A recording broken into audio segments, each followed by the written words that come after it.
जब राजा अपने कच में सो रहा था तब राजा के स्वप्न में सुंदर उड़ने वाला घोड़ा आया जिसके सिर पर लाल हीरा लगा थे। उसकी पंख मानो सोने से बनी हो।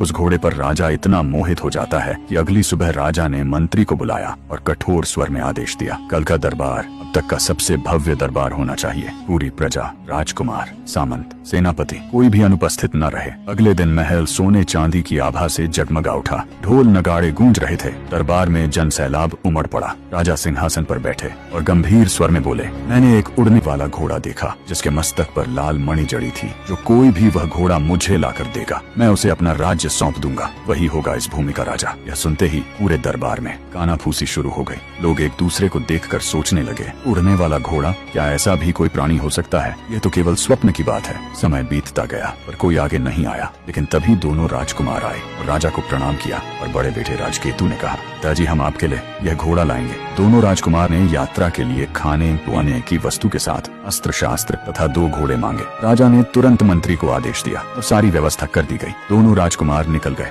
सेनापति का बेटा भी वही था। उसने राजा से कहा कि मैं भी आपके लिए वह उड़ने वाला घोड़ा लाऊंगा। राजा प्रसन्न हो गए। जो व्यवस्था राजकुमारों को दी गई थी वही सब कुछ हर्षवर्धन को भी दे दिया गया। हर्षवर्धन भी अपने घोड़े के साथ निकल पड़ा। रानी के दोनों पुत्र आगे आगे चलते रहे और सेनापति का पुत्र कुछ दूरी पर पीछे पीछे चलता रहा। दिन ढलता गया, सूरज अस्त होने लगा और जंगल घना होता चला गया। फिर कुछ देर बाद रात हो गई। एक शांत और सुरक्षित स्थान देखकर दोनों राजकुमारों ने अपने घोड़े एक पेड़ से बांध दिए और एक बड़े से पेड़ के नीचे बैठकर भोजन करने लगे। भोजन के बाद राजकुमार राजकेतु ने सुराही में पानी देखा तो वह खाली थी। राजकेतु ने अपने छोटे भाई रावल से कहा, भाई कहीं से पानी ढूंढ कर ले आओ। रावल चल देता है। अब आगे की कहानी के लिए अगला भाग।